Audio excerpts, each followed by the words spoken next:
Third Christian's Ball Castle. It is from 1928 and it will hopefully be the final one, at least it hasn't burned down yet. It is first of all the seat of the Danish Parliament, and that is why we have a statue of King Frederick VII sitting on his horse up on the castle square, since he was the king who renounced the absolute monarchy in 1849 and signed very peacefully the first more or less democratic constitution.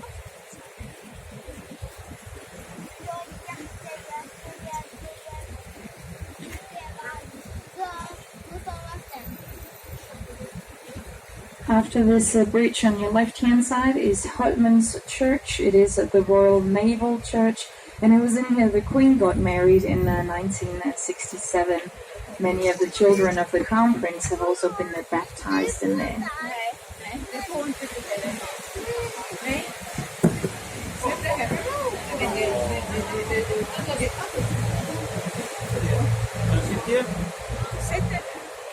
Holmen's Church to your left is also from the time of busy King Christian IV, and so is the old stock exchange straight in front of you to your right.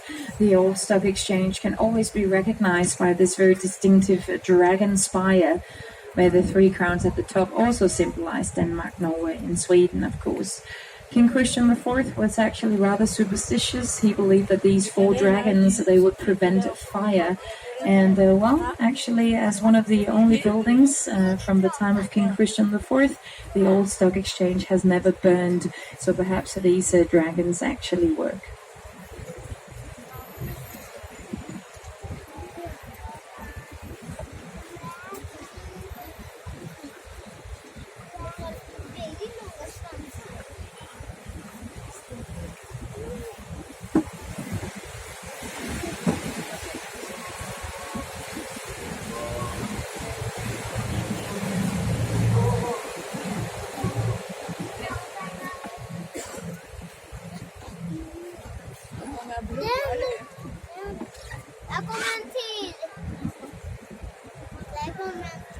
The grey building on your left-hand side is the National Bank of Denmark. It is from the 70s and it was designed by the Danish furniture designer Arne Jacobsen, who also was an architect.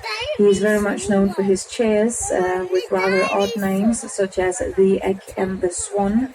The bank has become quite a tourist attraction because it is filled up with his fabulous furniture, and you can also do some different activities in there, such as try to lift a gold bar and see how heavy it actually is. On the right hand side is the little kayak bar, a very popular place for dining, partying, attending concerts, and then you can also rent a kayak here.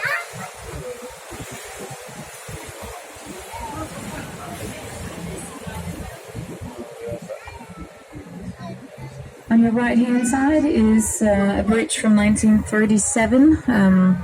Just recently, the bridge tower to the left, where there are people, was turned into a culture tower. So it now has a little bar and a cafe at the top. These three buildings with the very narrow windows on your right-hand side are altogether the Danish Ministry of Foreign Affairs, one out of many ministries here in the harbour area. And the ministry is also celebrating the Pride Week, it appears. You've perhaps noticed that there are quite many of these small rental boats around the place with numbers on them, go boats and friendships and duffy boats and whatever they're called. They all really show how the harbour has opened up to the public. You can rent these boats without any sailing certificate, and you're also more than welcome to bring along alcohol and snacks. So you can probably imagine how some of these boats definitely get in the way quite often and causes collisions and other incidents. The long green building on your left-hand side with the clock is another recycled building. This one used to be the terminal for the ferries that were sailing between Copenhagen and Sweden. In 2000, the bridge opened up across the strait, and then this building here was recycled into restaurants, a cocktail bar, and a jazz house.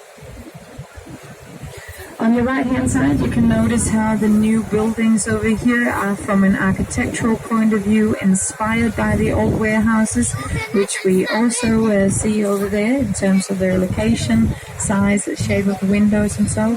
The intention is to make these new buildings blend in among the warehouses.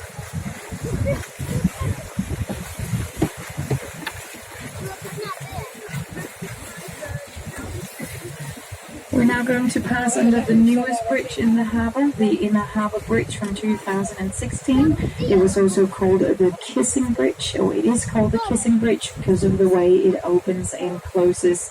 The inauguration of this bridge was postponed at least 5 years, mainly because of a construction flaw. One side of the bridge was built slightly taller than the other one, so the two sides couldn't really meet at the middle in a big kiss. And that's also why, instead of being called the Kissing Bridge, it was called the Missing Bridge for the first couple of years.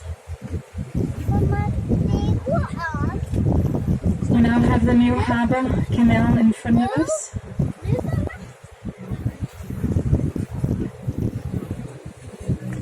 Back in the days when this canal was a busy trade canal, it was clearly divided into the clean, wealthy side to the left and the dirty, poor side to the right with all the drunk sailors and so on.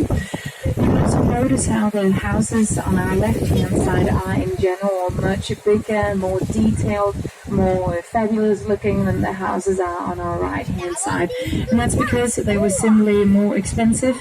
Back in the days, the price of the house depended completely on how big a part of the pavement the house took up. So the more narrow you built, the cheaper it was simply. That little grey house up on your right-hand side is like 3 windows wide. It was the first home of Hans Christian Andersen here in Copenhagen, the fairy tale writer. He came to Copenhagen when he was only 14 years old, and he came to Copenhagen because he wanted to become a ballet dancer. That was his heart's desire, and that's also why he wanted to live here, since it is very close to the Royal Ballet School. He auditioned several times, but he was way too tall and clumsy, so he never made it. But fortunately, he found something else to do.